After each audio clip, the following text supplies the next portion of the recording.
Hello and welcome to today's video from the Lawn Association, and today's video is all about mowing the meadow. So, welcome along. This young man I'm going to introduce in a couple of seconds. I've been in this business 44 years, believe it or not, and I've known this man for most of them. And behind every sort of wonderful lawn, there's always somebody like this chap as well. And this is Richard from RT Machinery. As I say, it's a man I've known for a long time, isn't it? Yes, we're over 35 years at least. We're over 35 years. It's a long time. Yeah, we'll have to hold this out a bit. So yes, tell me a little bit about RT Machinery. Now, if you don't know, there'd probably be a link down here somewhere. I say that as if it's going to happen magically. Tell me a little bit about RT Machinery. I know obviously an awful lot. And I know some of the fantastic equipment you've got and some of the wonderful hire equipment that you've got as well, which could suit every sort of bit of garden, I suppose, whether it be a meadow, whether it be a manicured lawn, whether it be a bit of bramble or bracken or whatever. Tell me a brief little bit about it, if you can do your 40 odd years. I'll try and condense this down if I can for you. Yeah. So RT Machinery as a business, we're a family owned business. 25 years trading an independent company and 25 years experience prior to that in the lawn care and in the turf care industry. So as you know, David, lawn care, very broad, can be from a small plot to large rolling acres. And we've tried to plot ourselves there as a company that specialise. We have a range and a group of specialist products, all tried and tested. The staff that work with me, long-term staff, lots of knowledge, but also people that we've brought on through the years. So our sales team, we're demonstrators, we're operators, we're fixers, we're incredibly repairers. Friendly as well. Thank you for your that. lot, and I mean that. I mean, I could say anything, but you know, I've known your company a long time, and as you say, I've known a lot of the staff for a long time. Not necessarily by name, but then I don't know a lot of people by name, including my family most of the time as well. But they're incredibly helpful. Now, it's easy to say that, you know, when you're selling something, but you can't fake that for very long. If you've got it in you, if you're a nice salesman, you're a nice salesman, you know, and that's something I've learned from your company. You know, I've obviously known a lot of them for a long time, and they still, even though I might not spend £1 million a year with you, they're still incredibly polite and friendly, and that says a lot, actually. I think if you turn it upside down and look at where we came from, how we started from working on the tools and from working, I think my first knowledge of knowing you would have been when I was behind the parts counter. It was, probably, and that's the core of the business. We're passionate about what we do. All of the members in the team, they do what they do because they enjoy doing it. They're not there challenged by big targets. We have a budget, we have a plan, we have a operation with good premises, with good resources. The guys are trained, but everything they do is because they enjoy doing it, and I think that comes through the business. You've just confirmed it. I get it back a lot from the people I work with. Tell me about the area, because obviously what you get with a lot of big companies, they have a certain area. It might be very small, you know, quite big, but there might be a multinational, so to speak. But you cover quite a big area from your base, sort of near Aylesbury way, isn't it? Aylesbury direction, anyway. Yeah, so we're central. Where we look where we are on a map, pretty much centre of the country. The team that are based with me are local people. We feed in from sort of a 20-mile radius. That pushes me back out on the range that I can cover on a day-to-day, because people can work from home, can travel from home. So we work into London, we work up as far as Birmingham. We deliver machines down to Cornwall. We install machines into Wales. It's about resource, and it's about having the ability to think about what needs to happen at the front. We don't ship out in boxes. We don't sell off the internet and have a carrier come and pick it up. It's very what personal. We do is personal. It's thought about. It's not compromised on price either end. I won't sell just for the sake of it. If we have to say to somebody, sorry, we can't help you, but Fred might be able to. It's better for me. It's better for the industry. the company overall. But we'll travel, Yeah. and that comes with the package, personal service. Yeah, yeah, yeah. But that time, I think the big thing that's missing from a lot of knowledge and a lot of product purchase is time. Yeah. You need the handover. You Yeah, need yeah. the Yeah. ability to be able to get people to understand what they're doing with the product that they buy. Yeah. If that works, Yeah. we're back down there in a year's time to pick it up and service it. Yeah. Everything's ticking, everything's fine. And it's been incredibly successful, so much so that you even have a little badge that's very special to you as well. It is, yes. We're very proud holders of a Royal Warrant, which Yep. is something that everybody within the business has a great respect for and appreciates. Did you have to demo to any of the royal household at all? We have. We've worked with the I household. just want to for know a whether long period of Charlie time. can sit on a mower and cut grass. Really, I wouldn't know about that you bit of wouldn't it. know, But I'd like to think that Yeah. what we do with the team that we work with in any of the special properties that we work with, Yeah. and that's through the warrant, but it's also with the special businesses and associations, the National Trust, other places. Yeah. Any of the teams that we work with have a really good understanding of RT machinery just through the manner and the way that we work. Yeah, yeah, yeah. That would mean that they're in turn experienced and able to pass on instruction and operational use Yeah. to their team. So it kind of does stretch out. Who knows who sits in what seats and when, but it's if the job's done right, we It's know apples to orchards at the end of the day. It It's the is, same yeah. philosophy, you Yeah. know, a little bit of knowledge and courtesy and a good product generally will grow in a place that sometimes you perhaps didn't think it would. But that's the beauty of doing it all the time in a really, really professional manner. Now, one of the other quick things, before we get onto these two beasts here, one of the other quick things which we were just elaborating on a minute ago was how battery power and sustainability within what we do, how important it is to you guys as well. Yeah, I'd like to think that this little industry that we're in is actually been at some of the cutting edge of the move and the change within power Yeah. and operation in the lawn and the garden and commercial grass cutting world. I've got clients that we work with that have made really big commitments. Yeah. More than you would see in the day-to-day with some of normal business, high street business. Yeah. In the fields and in the pastures and the lands that we're working on, there's farmers, there's gardeners Yeah. that are using battery backpack Yeah. blowers that will last all day. Yeah, yeah, yeah. Got strimmers, hedge cutters, Yeah. lighter, less vibration, Yeah. emissions of course. Yeah. There are other products and methods we work with and use too, different fuels. So we've got diesels now which are produced with a much lower content and biodiesel or biodiesel as we'd call it. And as we well. also work with the biggest carbon sequestration plant on the Yeah. planet Yeah. as well. So all the time that you're saving those CO2 emissions, you know, grass, lawns are absorbing it every day, Yeah. just as it should You're do. quite right. There is the natural surfaces that we work in, the natural environment. I think also looking at the bigger picture, the products that we sell, if we're selling the right products that are built well, Yeah. that perform well, Yeah. circularity, Yeah. length of life, we could put a set of gang mowers out to a sports field. We might see them again. I might not, but we might see them again in 50 years' time. Yeah, yeah. And there's a lot to be said from Yeah. selecting the purchase of the right product that's Yeah. built well enough Yeah.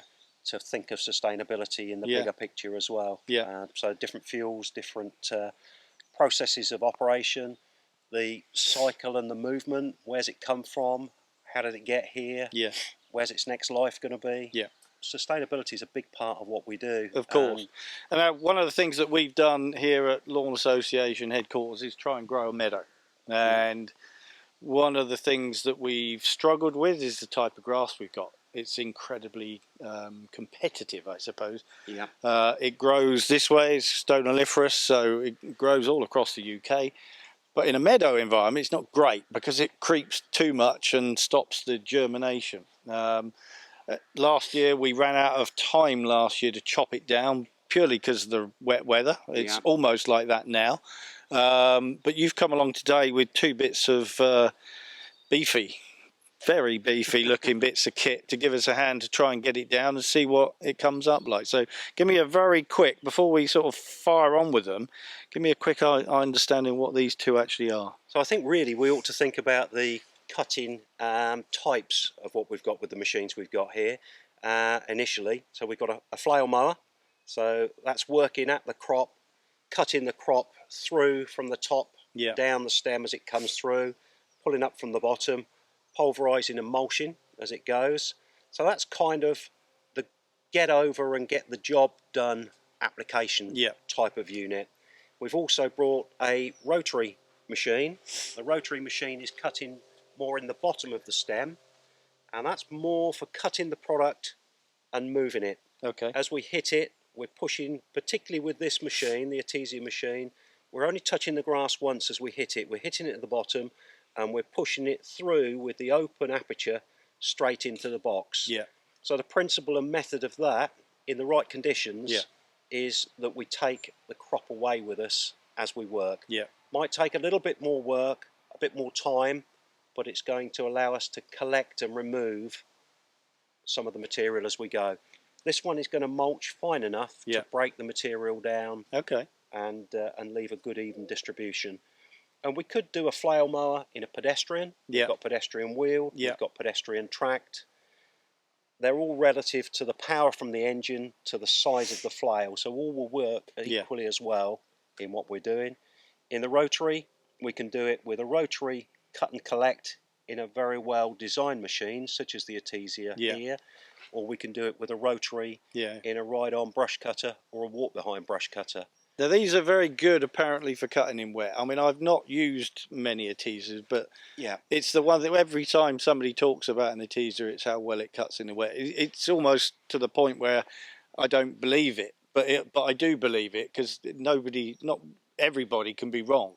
So it'd be very interesting to see how well this does, because obviously we've had a lot of rain. The ground's a bit moist, to say the least. The grass is very wet, so it'd be very interesting to see what we get. So shall we crack on and have a go? Let's give them a go. Maybe side by side to do a comparison, just to maybe a couple of runs just to see. It'd be interesting. So let's crack on.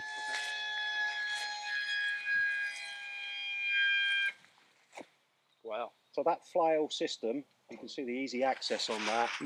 That's part of the benefit of the larger machine. The smaller machines in the range, you've got a hand crank adjustment. But being able to get that rotor up into the air to check for any wrapping of material, for checking the blades and their integrity before you start work, such a benefit, particularly to an operator that's working in heavy crop, lots of work in a day, needs checking at the end of the day or before you go to work again. So a really easy way to come at it. And what we're doing with these are back-to-back flails that are throwing out under a centrifugal force to give the cutting edge. They're reversible, so we've got a secondary cutting edge on the back and fully adjustable or changeable on the rotor here.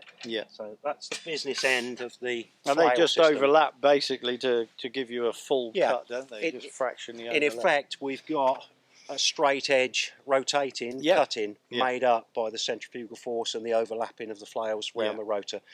The thing they've got with a flail rotor is a bit of forgiveness. If we had a straight cutting bar, such as on a rotary mower, the only protection we've got is a shear bolt. With this, the fact that the flails are swinging, you get an element of movement. So if you come into a bit of a log or something like that laid in the bottom, you're going to hear it start to grind on that, give you a chance to back away. So this particular machine is on tracks, so very responsive on left to right movement and on the turn. So easy to come away from any problem as well. It's zero turn, so a straight backwards movement on the levers, and we come away from the problem. Fantastic. Thanks, Will. If we could drop that back down.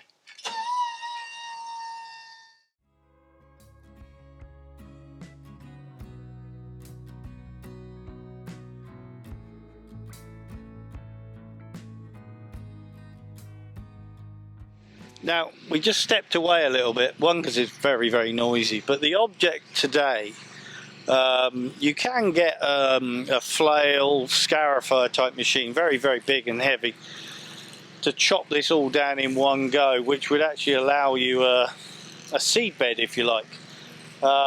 but the object today wasn't to achieve that. That's the object of when we next do and get prepared for that wildflower seed bed, really. So this is incredibly wet grass. This is incredibly thick grass as well. The flail, as you can see, because of the way it's not collecting for a start, but it is a lot more strength, a lot more power. It's able to chop down grass incredibly easy, and it's doing that probably in its first gear, if you like. The Etesia, which is actually cutting, is struggling a little bit more just with the sheer quantity.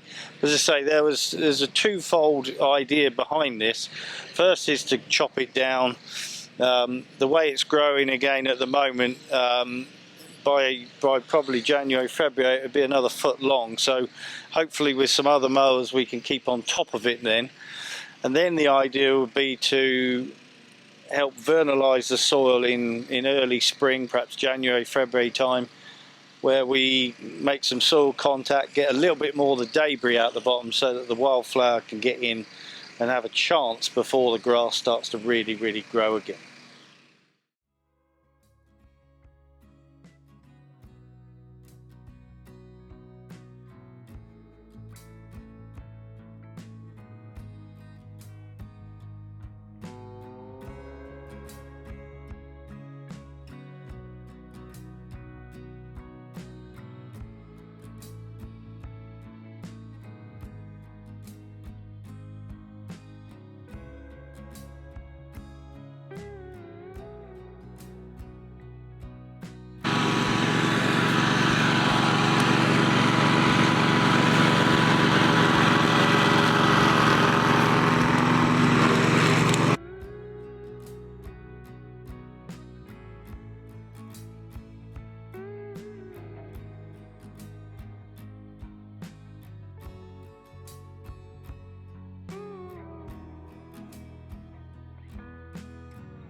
But Okay. anyway, so there we go, finished. Sun's come out, which would have dried the grass It makes very a big nicely. difference, a little bit of sunshine on your back when you're working, doesn't it?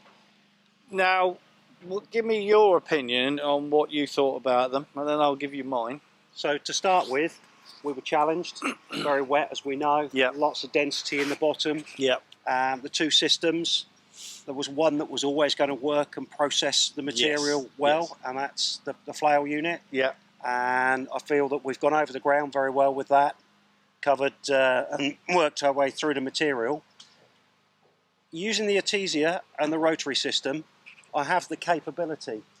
We can see right up the far end of the garden, Yeah. there's a huge amount of material here Yeah. that I've picked up and that I've small, moved. for half a small area. Yeah. You know, that's a couple of 100 square metres of grass, and there's a good three ton bags worth there. Yeah, must I be. wouldn't want to lift them, but No. What we've been able to do to work with the machine in these conditions is to start off and to learn from it within the first 2 or 3 passes. yeah.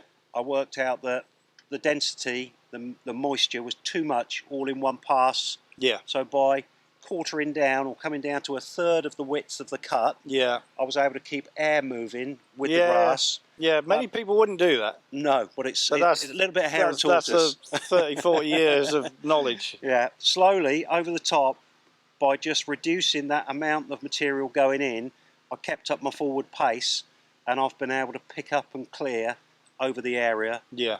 pretty well. The benefit of that is the material is off of the ground. Yeah.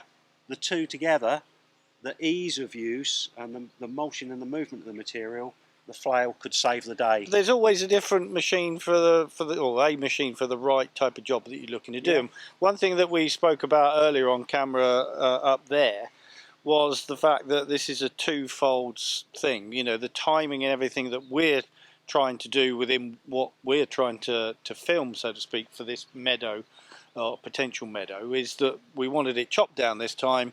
The grass will grow over the next few months and grow considerably, and we're going to probably look to early spring to do what I'd call phase 2 of it, where we'd probably look to get a machine where we can open up the sward. Yeah. And it's very difficult because it is only a tiny little area, and there probably isn't that sort of pedestrian machine to do that. Maybe there is, I don't know.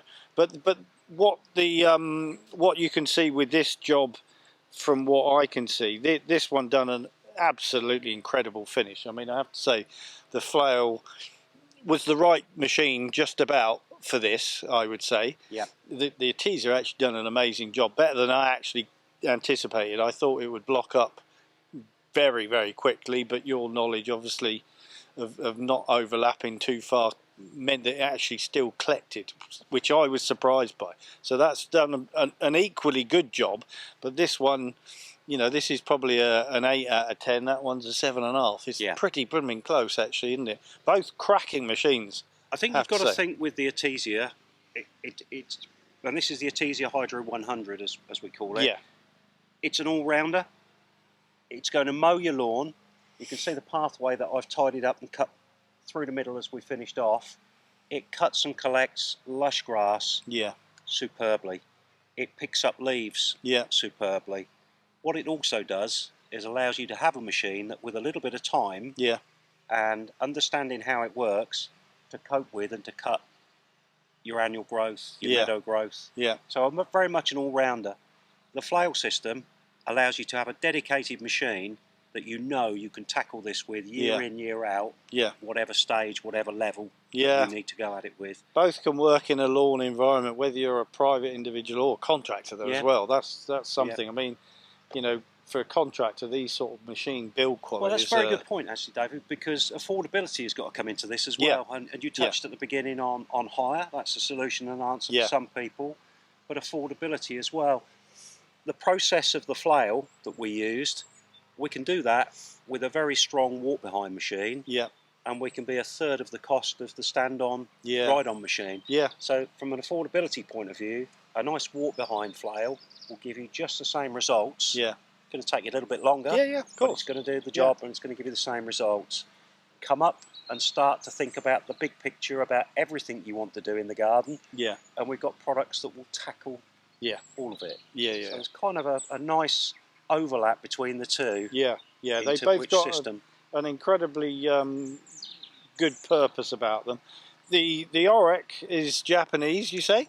Japanese built. And obviously the Etesia, which a lot of people know is French. They're French, I always say French Germanic because they're part of the Wolf Group company. And Wolfgarten, is that? That's Wolfgarten. So, 3 brothers that set the business up originally. Etesia was one of them, and that was to build a product that was suitable for the pro end of grass cutting and grass green material handling. But Strasbourg. So it's been French, it's been German over the years anyway. Well, thank you very much for today. It's been a fantastic experience, a very, very simple one in terms of the machines done a lot of the work. Obviously had yourself sat on it, but how good they are is to be seen. You know, it's in actual grass cutting terms, you've probably done this for about 20 minutes, 25 minutes. In actual grass cutting on a very wet piece of ground. So that's quite impressive. I'm going to get my son-in-law to rake that bit up. I'm not going to do it. I'll leave you to that bit. That's I'm joking. I'm joking. I'm sure I will. It's a beautiful day, so I'll be out here raking. Let's. Well, thanks for inviting us along today. Thank you. It's been a pleasure to come and have a look at the project that you're on with. Well, this is one of them. The Meadow's a project. It's a different type of lawn. But it is a sort of thing that, you know, lots of people are enjoying these days. So, you know, we've got other bits of grass here that we're doing various things on. You know, it might be another day that we do some other filming with you to showcase some other machines. There's a lot of machines. I think that is one of the things these days. There's not enough exposure on some of the machines. if we're in the business, we know about them, but a lot of homeowners, perhaps even professional people, gardeners, estate managers, don't necessarily know the machines out there. They might if they go to Soltex, and they might if you're there or the brand's there or whatever, but people don't know. Even myself, you know, if I'm not involved in certain companies or around certain companies, you don't quite know. That machine's a prime example. Exactly. An absolute dream of a machine. I want one. I don't think my wife would let me buy one for this little area. But as I said, you know, for a great hire, Yeah. it's a perfect machine.